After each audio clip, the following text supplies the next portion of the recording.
वर्ष 2022 से लेकर अब तक श्रीलंका, पिछले साल बांग्लादेश और अब नेपाल में हुए 3 छात्र आंदोलनों के दौरान विरोध प्रदर्शनों, उनके कारणों और सरकारों द्वारा उनसे निपटने में एक समान पैटर्न अपनाए गए हैं। ऐसा लगता है कि ये दक्षिण एशियाई क्षेत्र के अन्य देशों के लिए संदेश है, लेकिन इस क्षेत्र के सबसे बड़े देश भारत के लिए तो ये संदेश ज़्यादा बड़ा है। कई समानताओं के अलावा इन परिवर्तनों का एक बाहरी संदर्भ भी है, जो इस क्षेत्र को अमेरिका और चीन के बीच भू-राजनीतिक टकराव का अखाड़ा बना देता है। ये दोनों प्रतिस्पर्धी शक्तियां इस क्षेत्र में प्रभाव के लिए होड़ में हैं।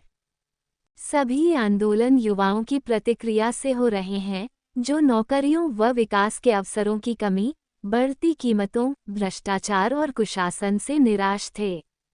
बांग्लादेश और नेपाल में एक समानता यह उभर कर आई कि विरोध प्रदर्शन इस धारणा से शुरू हुए कि अभिजात वर्ग और उनके बच्चे अवसरों का फायदा उठा रहे हैं। स्वतंत्रता सेनानियों और उनके परिवारों के लिए शिक्षा और रोजगार में आरक्षण ने पिछले वर्ष बांग्लादेश में वह चिंगारी सुलगा दी थी जिसे न तो सर्वोच्च न्यायालय का निर्णय कम कर सका और न ही शेख हसीना सरकार की मंजूरी इसे बुझा सकी। नेपाल में खुद को जेन जी नई पीढ़ी कहने वाले प्रदर्शनकारी युवा नेपो किड्स यानी कुलीन वर्ग के बच्चों के खिलाफ हैं। सोशल मीडिया ने उन्हें मंच प्रदान किया और सरकार द्वारा उस पर प्रतिबंध लगाने से गुस्सा और बढ़ गया। सवाल उठता है कि प्रदर्शनकारियों के हाथों में अत्याधुनिक हथियार कैसे पहुंचे। बांग्लादेश में शस्त्रागार लूट लिए गए और विचाराधीन इस्लामवादियों को छुड़ाने के लिए जेल पर धावा बोल दिया गया। उस अराजकता के बीच ईंधन की आपूर्ति का प्रबंध किसने किया और कैसे, कि यह नदी के किनारे के दूर दराज के इलाकों तक पहुंच गया। अगर बाहरी लोगों पर उंगलियां उठाई जाएं, तो भी इन सवालों के जवाब आसान नहीं हैं। बांग्लादेश में प्रदर्शनकारी छात्रों ने मोहम्मद यूनुस को नियुक्त किया था। उन्होंने गर्व से अपने नेता का परिचय इस रूप में कराया था कि वही विरोध आंदोलन के मास्टरमाइंड हैं। नेपाल में जेन जी ने पूर्व मुख्य न्यायाधीश सुशीला कार्की को अंतरिम सरकार का मुखिया और प्रस्तावित किया, जिस पर व्यापक सहमति नहीं बनी है। इस कहानी के तीसरे हिस्से में एक सुखद संयोग है कि श्रीलंकाई युवा खाद्य वर्ष और ईंधन की कमी और सरकारी दमन के बावजूद पूरे उथल-पुथल के दौरान अहिंसक बने रहें। उन्होंने धार्मिक और जातीय एकजुटता दिखाई। वे राष्ट्रपति निर्णय गोतबाया को अपदस्थ करने में सफल रहे। नए राष्ट्रपति रानिल विक्रमसिंघे, जो पहले भी राष्ट्रपति रहे हैं, को बहुदलीय चुनाव कराना पड़ा। उन्होंने चुनाव लड़ा और एक युवा प्रतिद्वंद्वी से हार गए। लगता है कि अनुरा सेनानायके के नेतृत्व में श्रीलंका आर्थिक और राजनीतिक स्थिरता हासिल करने की राह पर है। इसके विपरीत बांग्लादेश में अराजकता और धार्मिक अल्पसंख्यकों पर हमले जारी हैं, जबकि सेना व्यवस्था बनाए रखने के लिए संघर्ष कर रही है। बदला लेने की होड़ में यूनुस सरकार ने देश की सबसे बड़ी राजनीतिक पार्टी को चुनावों से बाहर रखने के लिए एक कानून बनाया है। अवामी लीग के कार्यकर्ताओं को सताया जा रहा है। उसके नेता या तो भूमिगत हैं या जेल में हैं। हसीना का भारत में निर्वासन और ढाका द्वारा उनके प्रत्यर्पण की मांग बांग्लादेश में चुनावों की तैयारी के बीच भारत विरोधी भावना को और हवा दे रही है।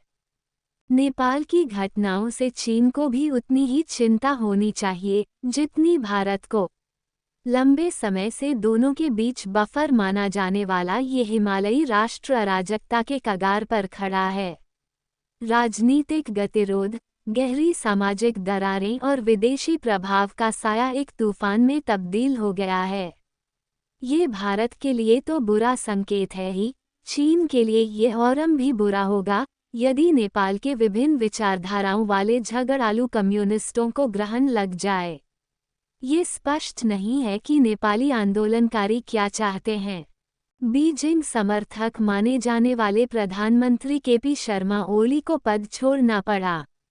हाल के वर्षों में पाला बदलने के कारण ओली और उनके प्रतिद्वंद्वी पुष्पकमल दहल प्रचंड दोनों तीन तीन बार प्रधानमंत्री रह चुके हैं।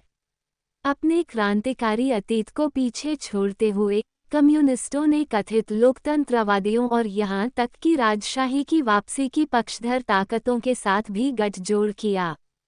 इसने नेपाल को बाहरी ताकतों के साथ घरेलू राजनीति के लिए उपजाऊ जमीन बना दिया। पूरब की ओर देखें तो म्यांमार में शासन कर रहे चीन समर्थित सैन्य जुटा ने बंगाल की खाड़ी क्षेत्र में गहरे भू राजनीतिक बदलावों की ओर बढ़ते हुए दिसंबर में चुनावों की घोषणा की है। म्यांमार में एक मानवीय गलियारा बनाना है जिसे यूनुस शासन द्वारा सुगम बनाया जा रहा है। कथित तौर पर इसे ट्रंप का समर्थन प्राप्त है। 40 करोड़ अमेरिकी डॉलर और संभवतः हथियार भी भारत के पूर्वोत्तर बांग्लादेश म्यांमार सीमा पर पहुंचाए गए हैं। ये गलियारा म्यांमार के रखाइन प्रांत से गुजरता है जिस पर रखाइन आर्मी का नियंत्रण है जो विद्रोहियों की सेना है और सैन्य जुटा से लड़ रही है। इस गलियारे के जरिए बांग्लादेश 10 लाख रोहिंग्या शरणार्थियों को वापस भेजने की उम्मीद कर रहा है। ये गलियारा कलादान नदी के रास्ते म्यांमार के सितवे बंदरगाह तक जाने वाली भारत की 22,000 करोड़ रुपए की परियोजना को प्रभावित कर सकता है। हालांकि ठोस सबूत मिलना मुश्किल है, लेकिन सवाल यह है कि नेपाल में कम्युनिस्टों के हाशिए पर चले जाने और बांग्लादेश में इस्लामवादियों के संभावित उदय से किसे लाभ हो सकता है। इस दक्षिण एशिया के सिंहावलोकन में पाकिस्तान को नज़रअंदाज नहीं किया जा सकता। फिलहाल पाकिस्तान अपने सेना प्रमुख फील्ड मार्शल आसिम मुनीर के साथ खुशी के पल बिता रहा है, जिन्हें डोनाल्ड ट्रंप भोज पर आमंत्रित करते हैं और चीन के राष्ट्रपति शी जिनपिंग उनका स्वागत करते हैं। कुल मिलाकर भारत को ये ध्यान रखना चाहिए कि दक्षिण और दक्षिण पूर्व एशियाई क्षेत्र में अमेरिका चीन प्रतिद्वंद्विता तेज होती जा रही है।